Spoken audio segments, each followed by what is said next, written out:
আসসালামু আলাইকুম everyone, welcome back to my channel. আশা করছি সবাই অনেক ভালো আছেন।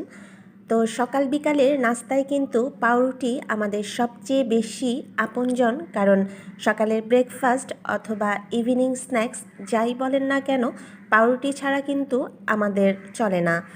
তো যাই হোক, আজকে আমি ব্রেড দিয়ে খুব ইজি এবং মজার একটি রেসিপি আপনাদের করে দেখাবো। দেখা যাবে যে এটা আপনারা সকাল বিকেল দুটোর সময়ই খুব ঝটপট তৈরি করে ফেলতে পারবেন। তো আশা করছি আমার আজকের রেসিপিটি আপনাদের ভালো লাগবে। তাহলে চলুন রেসিপিটি দেখে নেওয়া যাক। প্রথমেই একটা মিক্সিং বলে দুটো ডিম ফেটিয়ে নিয়েছি। এখন এর মধ্যে দিয়ে দিচ্ছি একটু পেঁয়াজ কুচি এবং দিয়ে দিচ্ছি কিছুটা টমেটো কুচি। আরও অ্যাড করে দিব সবুজ ক্যাপসিকাম। আপনারা চাইলে এখানে লাল ক্যাপসিকাম বা হলুদ ক্যাপসিকামও ইউজ করতে পারবেন। এবং দিয়ে দিচ্ছি কিছুটা পেঁয়াজ পাতা কুচি এবং কাঁচামরিচ কুচি। এরপর এর মধ্যে দিয়ে দিব পরিমাণ মতো একটু লবণ। এরপর এই সব কিছু খুব ভালোভাবে একটা কাঁটা চামচের সাহায্যে মিক্স করে নিব। এখানে আমি নিয়ে নিয়েছি কয়েক পিস পাউরুটি। তো পাউরুটির মাঝখানটা আমি একটা বয়মের মুখ দিয়ে কেটে নিয়েছি। পাউরুটিটা গোল করে কাটার কারণে মাঝখানে যে গোল অংশটা বের হয়েছে তা এখন আমি ছিঁড়ে ছিঁড়ে এই ডিমের মধ্যে দিয়ে দিচ্ছি। তো এইভাবে পাউরুটির পিসগুলো আমি এই ডিম আর টমেটো কুচি, পেঁয়াজ কুচি সব কিছুর সাথে একসাথে ভালোভাবে মিক্স করে নিব।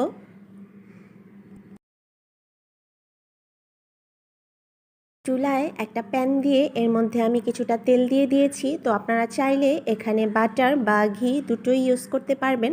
এবার আমি পাউরুটির পিস দুটো একসাথে দিয়ে দিয়েছি, এতে দেখা যাবে যে এটা তাড়াতাড়ি হবে। আর এইবার এই পাউরুটির গোল যে ফাঁকা অংশটা, এর মধ্যে আমি ডিমের সেই মিশ্রণ একটা মেজারমেন্ট কাপে করে হাফ কাপ করে দিয়ে দিচ্ছি।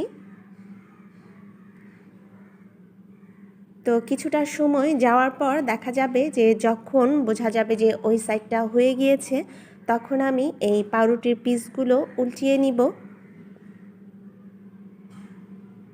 চুলার আঁচটা একটু কমিয়ে কিছুক্ষণ ভাজার পরই দেখা যাবে যে ওই সাইডটা হয়ে যাবে। এবার আমি আস্তে আস্তে এটা উল্টিয়ে দিচ্ছি। আপনারা দেখে নিশ্চয়ই বুঝতেই পারছেন যে এই সাইডটা হয়ে গিয়েছে।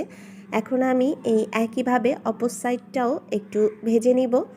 তো এইভাবে কিন্তু খুব সহজেই আপনারা পাউরুটি দিয়ে এই নতুন রেসিপিটি ট্রাই করতে পারেন। খেয়ে কিন্তু অবশ্যই আপনাদের ভালো লাগবে।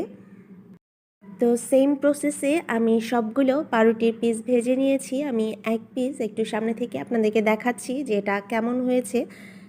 আসলে আমরা কিন্তু বিভিন্নভাবে পাউরুটির টোস্ট করে থাকি কিংবা স্যান্ডউইচ তৈরি করে থাকি। তো এভাবে কিন্তু খুব ইজিলি একটু নতুনভাবে আপনারা পাউরুটি দিয়ে টোস্ট বা স্যান্ডউইচ যাই বলেন না কেন তৈরি করে ফেলতে পারেন। আর এটা কিন্তু স্যান্ডউইচের মতো কেটেও আপনারা পরিবেশন করতে পারবেন, সেটাও দেখতে অনেক ভালো লাগবে। পিস ব্রেড এভাবে আমি কেটে নিয়েছি। তো দেখে নিশ্চয়ই বুঝতে পারছেন যে এটাও দেখতে ভালো লাগছে। তো আশা করছি আমার ব্রেড দিয়ে করা আজকের এই রেসিপি আপনাদের ভালো লেগেছে। যদি ভালো লাগে তাহলে অবশ্যই বাসায় ট্রাই করবেন। এটা বিকেলের নাস্তার জন্য খুব সহজেই আপনারা তৈরি করে ফেলতে পারবেন। সবাই অনেক ভালো থাকবেন, সুস্থ থাকবেন। দেখা হবে আবার কোনো নতুন রেসিপি নিয়ে। আল্লাহ হাফেজ।